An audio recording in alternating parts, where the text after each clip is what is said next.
Hi guys, welcome back to my channel Lush Foliage. So I had got this lacerum, as you all remember. I have made a video on it as well.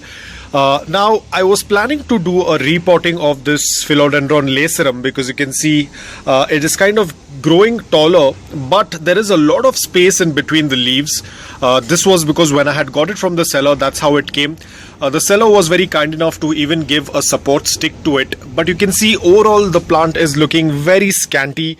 There's a lot of space in between, but now after it came to my place and I started offering it a good amount of indirect bright light, you can see now the growth is a little bit closer. You can see earlier the petioles were very far away from each of the leaf, but now you can see it's much closer, which means that it is going to grow a little bit more compact as we start giving it a good amount of indirect bright light. This is one of the reasons why I say always give indirect bright light to your plants. If you're going to keep it in a place where there is less light, this is exactly what's going to happen. It's going to look very scanty. As you can see, I'm not saying that the plant is looking bad, but you can see it's not very proportionate. A lot of gap in between, a lot of wastage of space in between, but now the new growth is coming up a little bit more closer to each other. So what I thought initially, I will repot the entire plant into this. Now this is a coir stick that I have made. This is basically the wood that I found on the road, and then I had some coir that I stuck and I extended the pole because this one is going to grow very large, so I wanted a very long pole. So you can see it's a very huge pole that I have used over here. Basically with whatever materials I could find. A lot of these sticks were found on the road. I purchased this coir rope and I just made this pole. So rather than repotting the entire plant, because if I'm going to repot the entire plant, what's going to happen is this entire space, as you can see this space, it's going to kind of waste a lot of space on this pole.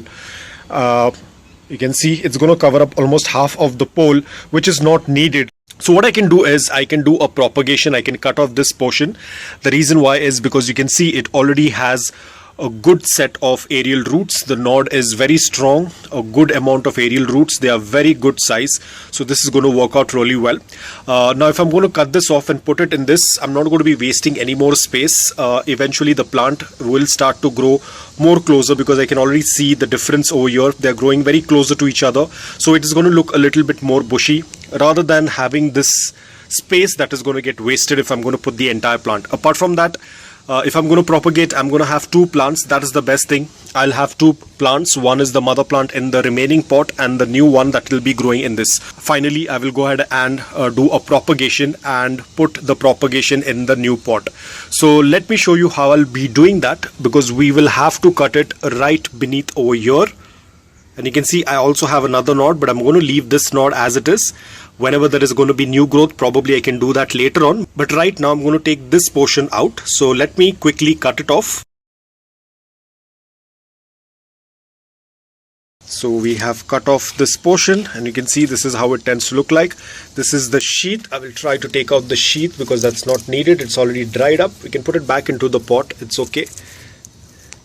And here we go. We have our root, very healthy root, and then we have our new leaf coming up, and then this is the older leaf. So now we can, now as you can see, if I'm going to put it over here, it's not going to take a lot of space and eventually it will start to grow if I'm going to put it into it. So let me quickly dig a little bit of hole and put this into the pot. So I have made a hole into the soil wherein we are going to be putting our cutting. Now guys, the soil mix that I've used is the same, which is a mix of coco peat, garden soil, sand and perlite. As I've already said, even if it's a propagation, you have to use the same soil mix because eventually this plant is going to be sitting, or this is going to be the permanent pot for this cutting. Now if you want, you can even do a water propagation. Now of course water propagation is not needed because we already have a root. Ideally we tend to do a water propagation when we do a cutting wherein the philodendron does not have roots, but over here it already has roots, so we do not need to be worried, and we're just going to push it into the soil like this. Just going to keep it and then fill it up with the soil. I'm going to rectify this once I'm done with the recording, because with one hand it's a little bit difficult to show the entire process, but I'm sure you might have got an idea. So we're just going to keep it like this.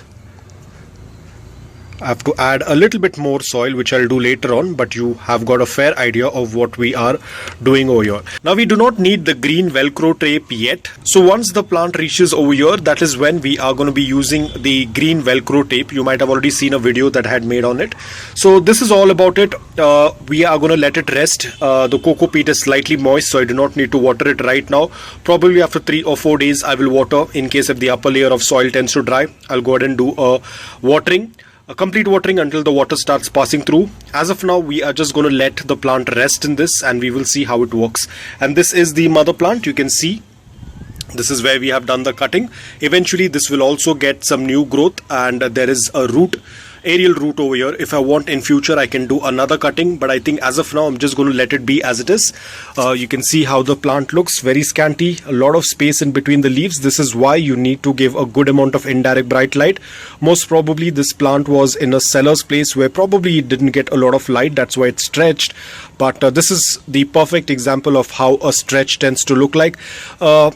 I wouldn't say it's bad, but aesthetic wise the plant does not look that great. Apart from that, you can see the plant has very small leaves. They're ideally supposed to be bigger than this, so that indicates that the plant is struggling for light. But now as I started offering it a good amount of indirect bright light, you've seen how close the new leaves were growing. So that is something how it should work.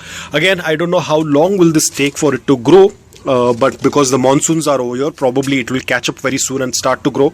And I'm going to give you a closer look of how the new growth is going to look like. So guys, that's all about it. You can see it's pretty simple. As I said, we are not going to be adding any fertilizers because this plant is just been potted in this. Probably once the plant reaches up till here, that is when we will start to add any kind of fertilizers. We are not going to do anything before that. So guys, that's all about it. I hope that you liked this video. If you did, please hit the like button, and if you're new to my channel, please consider subscribing to it. Until then, take care, stay safe, and keep propagating.